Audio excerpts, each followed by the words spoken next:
Tem um desafio interessante vindo da colega Hortência, a criatividade jurídica da colega Hortência, que para mim é uma expert e sabe lidar bem com esse instrumento, com o processual. Hortência, eu vou fazer uma analogia. Eu acho que você tem razão.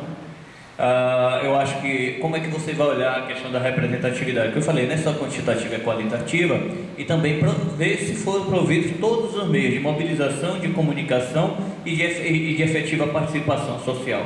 Nós fizemos isso muito no ZEE. Se o governo estava fazendo regionais, estava fazendo encontros regionais, se efetivamente ele estava dando transporte, condições da pessoa, inclusive, passar o dia lá até com alimentação. Isso foi analisado em relação ao ZE. Como foi analisada outra situação também, que não tinham todos os estudos. O próprio governo admitiu que uma parte dos módulos de estudo estavam incompletos e não tinham sido colocados para discussão. A gente entendeu que não seria uma discussão tensa com o governo, ele entendeu que realmente, a gente entendeu que não teria como você partir e para LDU. Eu não conheço a realidade dos estudos, só dizendo do ponto de vista teórico, mas se não há um diagnóstico para ser trabalhado, é precedente, a fase pré-elaboração é o diagnóstico consistente que você possa realmente deliberar pelo algo que conhece.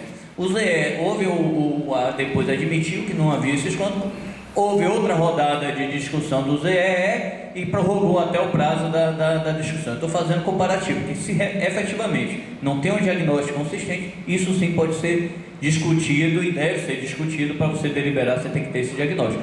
E outra coisa é realmente ver a metodologia da participação social, se ela está permitindo a efetiva participação social. É praticamente isso que eu queria falar em relação. E outra situação, que eu acho que, como se fala em direito sistêmico, que eu acho que é a questão do operador do direito.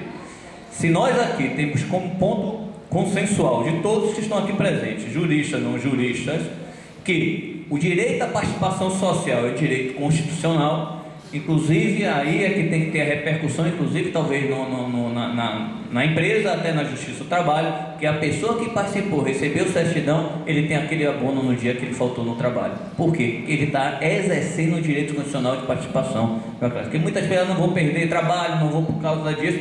Essa discussão, inclusive, a gente tem que travar, dizendo, é um direito constitucional, peça a certidão que você participou, apresente. Se o empresário não aceitou, com certeza isso um dia vai repercutir para a jurisprudência. E graças a Deus, eu sou contra o ativismo prático do jurista, do judiciário, mas o ativismo do direito, os ativistas do direito coletivo que nós temos hoje nos nossos tribunais superiores são essenciais à democracia brasileira, mas o ativista que faz o seu ativismo no processo, na hora de julgar. E muitas questões dessas, graças a Deus, estão tendo, mesmo poucas, nós temos tendo repercussão na jurisprudência, e é isso que a gente tem que entender como direito como um todo. Finalizando já a minha participação, agradecendo ao convite, estou aberto a essas discussões. Eu estou aqui em fase de substituição, mas vocês têm aí um excelente colega que tranquilamente domina a matéria, que tem até os dados concretos. Mas estou à disposição mais uma vez, agradeço a organização, o honroso convite de estar aqui presente.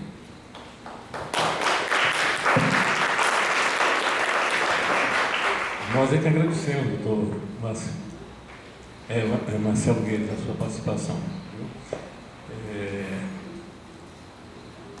Doutor Márcio.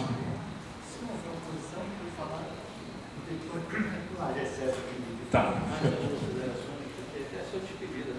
Não, mas pode ir para lá e pode, tá. Pronto. Anotei aqui, vou tentar responder aqui o que eu anotei. Primeiro, analise.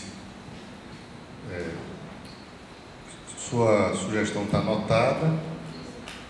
Samuel Vida, antes de começar o evento, já tinha sugerido isso. Vamos ver como é que a gente faz para poder entrar nisso. Eu queria apenas fazer uma pontuação da diferença da OAB para o Ministério Público. Quando o Fael disse que determinou ou sugeriu que os promotores do meio ambiente passassem a cuidar de direito urbanístico. Na OAB nós somos todos voluntários, diferentemente dos promotores que são servidores públicos remunerados para o exercício da função.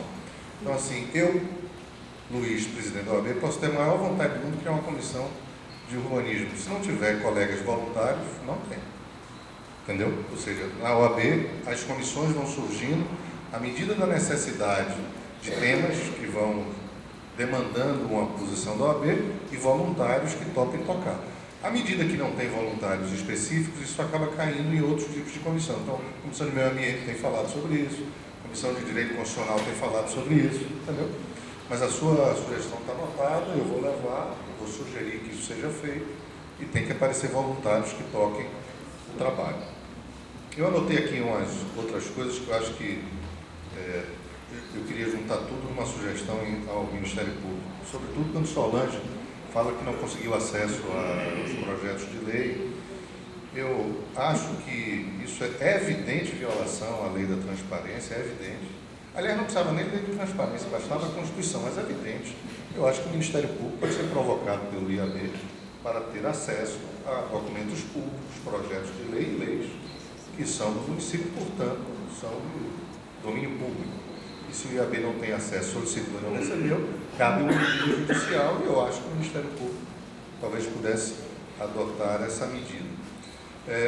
Tem a questão que a Eleodoro coloca, para responder se numa cidade capitalista é possível fazer um regulamento de desenvolvimento urbano, para a gente levar aqui um semestre fazendo uma discussão sobre o tema. Evidentemente, a sua pergunta tem embutida a sua resposta na medida que é uma crítica ao capitalismo, né? Apenas dar uma sugestão. Eu estou acabando de ler um livro de um professor aposentado da UFRJ, Luiz Fiore, um livro editado pela Boitempo, Estratégia, História e Desenvolvimento do Capitalismo. Então, ele estuda todos os países que dominaram o mundo a partir do século XII, XIII e propõe uma tese de que isso tem a ver da conjunção do poder político com o capital e que gerou estratégias de expansão. Enfim, é muito legal. Mas uma coisa para lhe responder, ele diz o seguinte: todos que foram hegemônicos rompendo regras do direito. Todos os países que foram hegemônicos no cenário internacional foram rompendo regras do direito e não atendendo regras do direito. Só para dar um exemplo recente, os Estados Unidos invadiu o Kuwait e o Iraque para tomar o petróleo. É uma expansão em torno de uma mercadoria que foi aceita internacionalmente. Tiveram que pedir que estiveram, mas os caras chegaram lá, tomaram o petróleo, ocuparam, geraram um caos no Oriente Médio em função de uma visão estratégica dos Estados Unidos. Eles queriam aquela mercadoria que não pertencia a eles, foram lá e tomaram. Foi cumprindo regra? Não. Então, assim, lhe respondendo, eu não acho que seja possível fazer uma leitura simples dessa questão. Na sua questão está embutida uma crítica ao sistema capitalista, evidentemente. Mas, por outro lado, eu acho que a gente tem brechas no nosso sistema jurídico que permitem a organização social tentar alguma coisa, como isso que está acontecendo aqui. E aí, a outra questão, é possível fazer o PDDU sem chamar as entidades que conhecem o assunto? Eu acho que aí tem uma regra expressa no Estatuto da Cidade, quando diz que a gestão democrática deve ser com a participação da população e de associações representativas dos vários segmentos da comunidade. Evidentemente que essas associações, e nós que estamos aqui, estamos aí. E acho que o Ministério Público está suficientemente provocado, e eu acho que deve sair daqui hoje mais provocado ainda, e no final do colóquio mais ainda, no sentido de ver que medida adota. E eu quero concluir sugerindo, Fael, o seguinte: as questões são tantas, e com tantas posições significativas e legais, tantas contribuições, que eu acho que talvez o Ministério Público pudesse aproveitar isso, especificamente em relação ao PDDU, para criar, eu não sei se é grupo de trabalho, que forma é, para que os promotores possam estar ao lado dessas entidades discutindo esses temas. Porque eu acho que a gente pode ter várias perspectivas e várias estratégias. Isso aqui, por exemplo, é uma perspectiva. Se reunir o maior número possível de pessoas de entidades para fazer um grande debate. Por mais que a gente queira, o tempo fica curto, porque é difícil, né? Marcou para começar às 5 horas, 5h30, 6 horas, 7 horas, nós já estamos quase 9 horas, vamos ter que ir embora, óbvio. Aí amanhã vai ser o dia inteiro, depois 24 de novo. Eu já estou concluindo. Então acho que pode ter várias estratégias, pode ter esse tipo de colóquio, a gente repetir mais vezes, mas pode ter coisas menores, de conteúdo técnico, para embasar o Ministério Público, que eu acho que pode ser um protagonista importante, inclusive na fase preventiva. E aí, quando a Hortência faz a pergunta, ela já tem a resposta, é uma provocação, mas evidentemente já tem a resposta da possibilidade de remédios jurídicos preventivamente para levar essa discussão da ausência de participação popular, a dificuldade é a que você colocou. Isso vai ser suficiente para convencer os desembargadores ou o desembargador relator? Vai depender da prova que você seja capaz de fazer, e mais do que isso, aí puxar a conversa de Samuel. Quer dizer, uma decisão dessa, preventiva, neste momento, para suspender eventualmente o que está acontecendo em relação ao PDDU, não vai ser uma decisão jurídica em sentido estrito. Vai ser uma decisão ideológica com uma fundamentação jurídica, e nós teremos, ou à medida que for ajuizada, terá mais ou menos chance, a depender da qualidade individual daquele que venha a ser o relator. Porque da qualidade coletiva eu tenho dúvidas. O resultado do IPTU demonstra qual vai ser o ponto. Pois é. Então, como você faz a pergunta, você já sabe a resposta, entendeu o que eu estou dizendo? Ou seja, é possível fazer, mas você já é capaz de identificar qual é a estratégia, qual é o remédio, quais são as dificuldades. A minha sugestão é que o Ministério Público seja capaz de aglutinar essas instituições ou as pessoas interessadas em um ambiente de discussão técnica. Discussão técnica. Pois é. Você veja, o IAB está aqui, né? O CAL está aqui, além dos movimentos sociais, eu estou falando aqueles que estão organizando aqui o evento, a OAB está aqui. De que forma podem participar de uma conversa com o Ministério Público que não seja hoje, que não dá efetivamente para a gente sentar aqui e pontuar aspectos técnicos de uma eventual medida judicial. Eu acho que talvez esse seja um desafio que o Ministério Público tenha, de se abrir também a receber essas contribuições. Inclusive com Lourdes e Autódromo Onerosa, né, que atravessaram a discussão pública. Isso, e exatamente. foram passados a toque de caixa na Obrigado, Henrique, por sua manifestação. Professor Samuel Ida. Bom, eu acho que o debate da segunda rodada ganhou uma densidade bastante complexa, de difícil resolução em 3 minutos. Então, eu vou... Mas eu sou da tradição que aceita desafio, e aí vou pedir a Exu que me ilumine aqui para tentar, pelo menos, indicar caminhos possíveis para a continuidade desse debate. Em relação ao que Eliodoro levanta, me parece que há aí algumas tensões. A primeira é evidente: não é possível regulamentar o capitalismo pelo direito formal. Qualquer pretensão dessa é ilusória. Mas, ao mesmo tempo, é bom lembrar que há um espaço de disputa e de tensão a partir de determinadas produções político-culturais que não pode ser minimizado. Não dá para a gente aceitar a ideia de que o direito é onticamente uma ferramenta do opressor, sob pena de você entrar no jogo derrotado. Há uma possibilidade de disputa. Até porque, se nós maximizarmos esse raciocínio, nós poderíamos também dizer que é impossível falar em dignidade humana no capitalismo. E hoje, todo o esforço de construção de uma perspectiva jurídica crítica se ampara na pretensão de assegurar a dignidade humana. Ou poderíamos dizer que é impossível a eliminação do racismo numa sociedade que é estruturalmente constituída e articulada para distribuir desigualmente privilégios, oportunidades e recursos. Entretanto, é significativo que o racismo seja formalmente considerado um crime, que se construam estruturas normativas como o Estatuto da Igualdade Racial, etc, etc. E aí eu finalizo essa parte chamando a atenção para uma perspectiva aberta por um marxista, heterodoxo, marxista, que é o Thompson, quando ele discute o direito e sugere a hipótese de que o direito não é mero resultado da dominação. Ele também expressa elementos da dominação, mas o direito é um espaço construído de disputa. E os oprimidos também falam pelo direito. O direito cria possibilidades de ação, o direito tem um papel constitutivo na esfera da politicidade moderna, que não pode ser ignorado. Quando Luiz Antônio levanta a possibilidade de questionar o relatório que embasa o PDDU, porque não considerou a variável raça, porque existe uma lei, o Estatuto da Igualdade, que prevê como obrigatória para as políticas públicas a consideração dessa variável. Ou seja, a existência de uma norma formal não garante a materialização do que ela propõe, mas possibilita a configuração de iniciativas dos cidadãos ou das instituições que não existiriam sem a existência da positivação.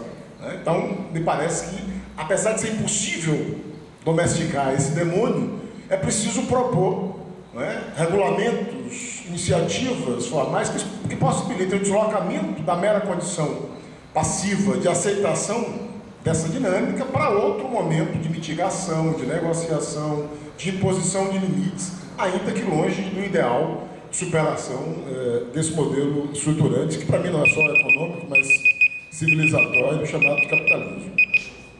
Bom, mas é óbvio que esse é um debate que requer muito mais tempo e fôlego. Eu só vou explorar mais duas questões, rapidamente, e uma delas é a que Hortência levanta, sobre a possibilidade de respostas jurídicas. Eu penso que é impossível fazer debates dessa magnitude sem pensar pragmaticamente.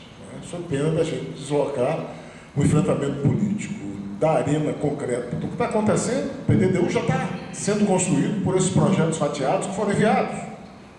Mais do que o projeto e os limites da tramitação, nós já temos aprovados elementos que antecipam o conteúdo do PDDU de forma absolutamente não criticada, não controlada, não respeitando os procedimentos, inclusive indicados. Logo, é bom pensar pragmaticamente, eu tenho convicção de que isso é necessário. E acho que a curto prazo, do ponto de vista jurídico, o instrumento mais eficaz que nós temos é o Ministério Público e as possibilidades de agenciamento de medidas, inclusive não judiciais, inquérito, TAC, etc., que possam se antecipar e criar constrangimentos e forcejar a abertura de canais que não estão sendo colocados pela vontade política, digamos assim, dos diversos atores institucionais envolvidos. Eu não acho que o problema seja só da Prefeitura. A Câmara Municipal é profundamente corresponsável por esse processo. Então, imediatamente, penso que o Ministério Público é o instrumento mais ao alcance para deslanchar procedimentos que possam interferir. A forma, concordo com o doutor Luiziano, a gente pode construir com mais calma, sentando uma reunião de trabalho que possa operacionalizar hipóteses, pensar estratégias, ver instrumentos. No segundo momento, eu penso que, mais com a perspectiva de médio prazo, é preciso pressionar o Poder Legislativo para produzir uma densificação normativa que regulamente melhor a participação popular. Né? Não dá para imaginar como um problema menor a tensão levantada aqui entre a ideia da participação popular como uma garantia democrática, né? E a prerrogativa parlamentar de apresentar emendas no dia da votação. Tecnicamente, se escudar sobre o regimento, um regimento, inclusive, totalmente defasado, como o regimento da Câmara, para aprovar essas emendas, passando por cima de todo o processo de debate. Né? A Câmara tem que ser chamada à responsabilidade, publicamente, por isso. Há que se questionar a própria constitucionalidade e o regimento que permite isso. Então, há espaço para, a médio prazo, se discutir deslocamentos que gerem uma densificação normativa que melhor regulamente as pretensões democratizantes enunciadas desde a Constituição e derivadas pelo Estatuto da Cidade, etc. Por fim, como terceiro aspecto prático tangenciável, a necessidade de uma articulação de socialização, de mobilização em torno das informações sobre esse processo em curso, né, construção do PDDU, como um compromisso político e um compromisso que deveria mobilizar, inclusive, tanto as instituições públicas interlocutoras. A Câmara tem que fazer intervenção na sua verba publicitária sobre isso.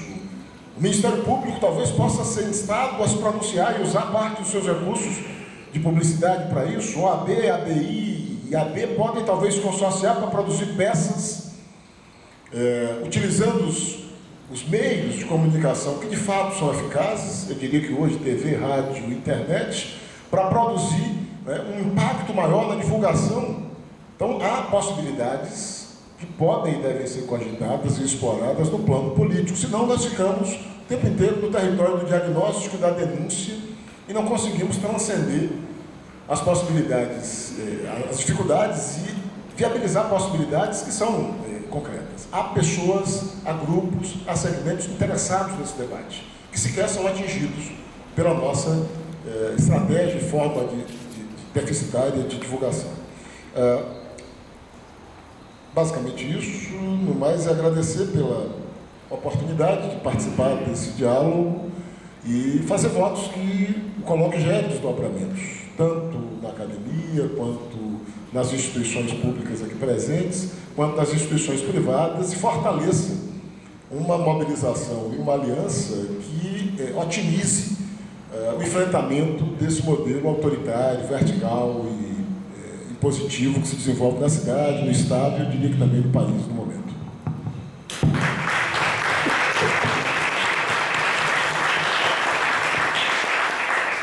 Obrigado, Samuel Vida. Você não imagina como dói aqui dentro no coração ficar controlando o tempo de vocês, que é uma noite memorável mesmo. Bom, eu passo agora a palavra para o Dr. Fael para as considerações finais. Eu esperava que alguém me ajudasse a responder também, mais precisamente, a pergunta de Hortência, embora Samuel tenha também colocado e dito exatamente do aspecto da inovação, da criatividade, que é exatamente a provocação de Hortência. Eu acho, Hortência, que me cabe falar, porque a plateia, a maior parte, não é da área jurídica.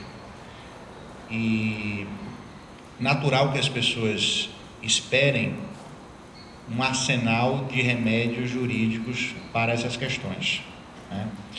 E eu vou colocar, submetido naturalmente às críticas dos demais colegas, mas o processo legislativo, a tramitação de um processo legislativo, pela jurisprudência do nosso Supremo Tribunal Federal, ele não é passível de correção por provocação de quem não seja parlamentar. O processo legislativo, o cidadão não pode chegar, se dirigir ao judiciário e dizer, olha, tem um vício regimental. O Supremo, aí me corrijam se eu estiver aqui com a memória prejudicada, mas eles não aceitam que o processo legislativo seja questionado por quem não é parlamentar, salvo, naturalmente, depois da conversão do projeto em lei, e aí há um chamado controle de constitucionalidade, que também não é feito pelo cidadão, é feito por entidades. O Ministério Público é um dos órgãos autorizados a questionar uma lei sob o aspecto da constitucionalidade, mas, repito, de uma lei, não do processo legislativo.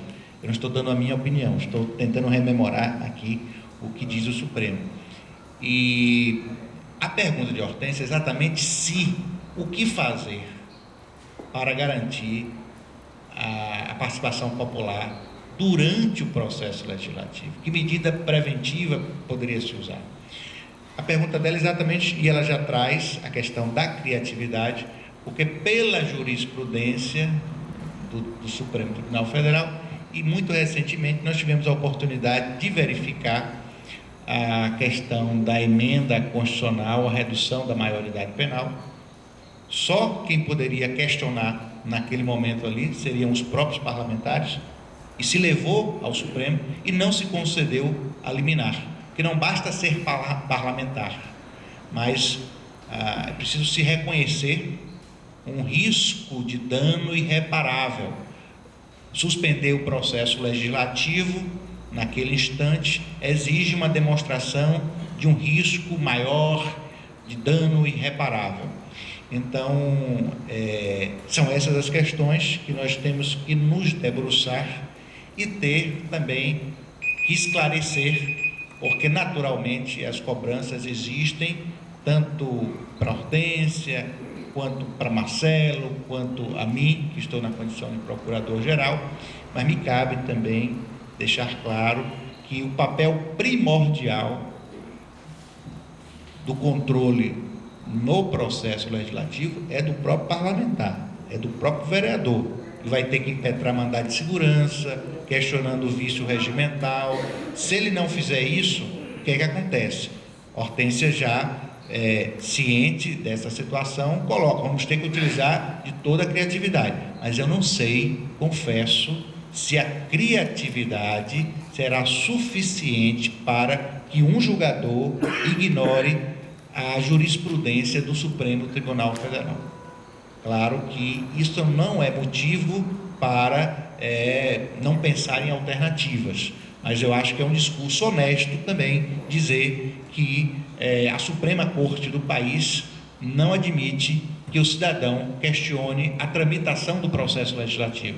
Queria deixar isso bem claro. O papel primordial, e nós estamos falando de projeto de lei municipal, é do vereador. A ele cabe impetrar as medidas judiciais quanto à inobservância do regimento. Então, eu só queria fazer esse registro e me submetendo às críticas naturais dos meus colegas aqui. Obrigado, doutor Fael. Eu pergunto, eu ia insistir, já tinha consultado a nossa moderadora, se ela não queria se manifestar em considerações finais. Mas claro, vou passar agora. Assim, eu acho essa questão, né, se você chama dois juristas para debater, vai haver uma controvérsia. E aí a gente usa a nossa data vênia, cara colega, que assim, eu não sei se o caminho é judicializar, mas o que queria pontuar é que a posição do Supremo é quando está no Legislativo. O processo não está no Legislativo. Ele ainda está na seara da Prefeitura Municipal. Então, talvez justamente por não estar no Legislativo é que caiba uma questão dessa. Eu acho que a gente também não pode esquecer que a gente tem uma decisão judicial, né, de incondicionalidade por não ter tido estudo técnico e não ter havido participação. Então, existe, inclusive, um precedente judicial. Então, acho que é só para a gente estar refletindo um pouco, para ampliar essas possibilidades criativas que estão aqui colocadas.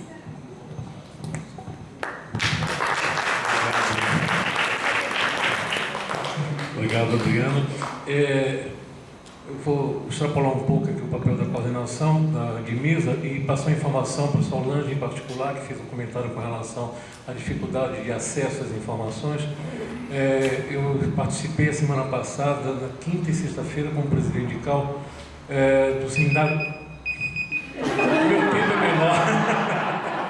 Traído por um próprio veneno aqui. Mas participei do seminário, terceiro seminário legislativo promovido pelo CAL Brasil, que é um momento em que presidentes de CAL de todo o país e mais os conselheiros federais se reúnem em torno de diversos parlamentares, deputados e senadores em questões que dizem respeito à arquitetura e urbanismo. E voltamos para que a assessoria parlamentar do CAL Brasil desse altíssima prioridade no sentido de articular com os parlamentares a aprovação de uma lei, de um projeto de lei que é da autoria do saudoso e falecido Zezé Ribeiro. Eu peço, inclusive, nesse momento, uma saudação em homenagem ao nosso querido Zezé, né?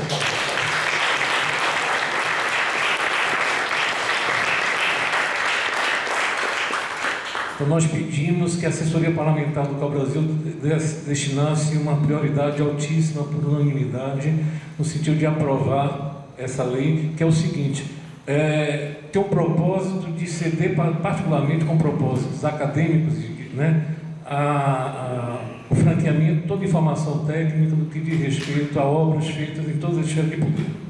Isso, inclusive, com custos bancados pelo próprio Estado, que é das três esferas de poder, né? E depois eu estive com o deputado Júlio Lopes, que é o presidente da Comissão de Desenvolvimento Urbano da Câmara, no sentido de reforçar esse pedido. Então, esperamos que o bom senso prevaleça nos nossos parlamentares e aprove a lei. Seria uma lei que reforça a lei, né, a Lei de Acesso à Informação, mas com o propósito de ceder gratuitamente à academia todas as informações técnicas em projetos, né? Dessa forma, então, a gente espera que empreendimentos do tipo as arenas, né, etc., sejam franqueados aos professores e estudantes dos cursos de arquitetura e urbanismo e de engenharia também.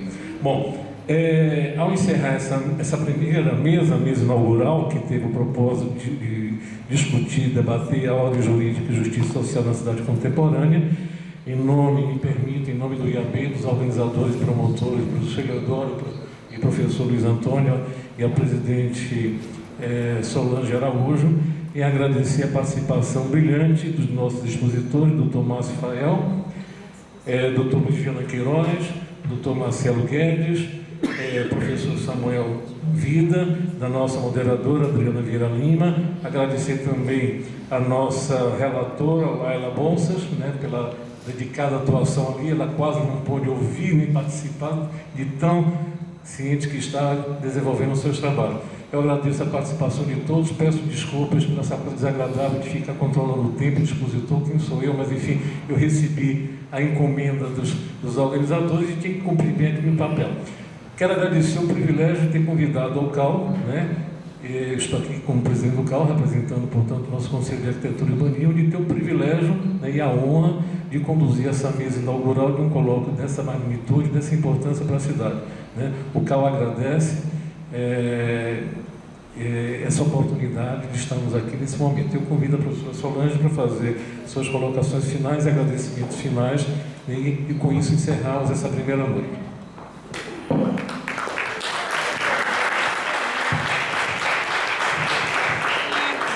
Na verdade, é só agradecer, né, a oportunidade de discutirmos uma questão tão importante, agradecer a presença de todos e entregar a nossa carta oficial de agradecimento. Adriana, Luiz Viana, Samuel Santana, nosso coordenador da mesa, o excelentíssimo procurador-geral, o doutor também Marcelo, muito obrigada, e a nossa relatora também, que ficou aqui trabalhando longamente. Bom, então a gente encerra essa sessão de hoje, agradecendo muito toda a contribuição da mesa e da plateia, dizendo que amanhã às 8 horas, estaremos começando a mesa número 1, às 8, então pedimos pontualidade, porque à medida que atrasa, empurra tudo, né? É o que aconteceu hoje. E dizer que a cantina vai estar aberta, vamos ter almoço aqui na escola, então podemos passar o dia inteiro aqui, não é um almoço maravilhoso, mas dá para passar aqui. Tá bom? Muito obrigada, boa noite.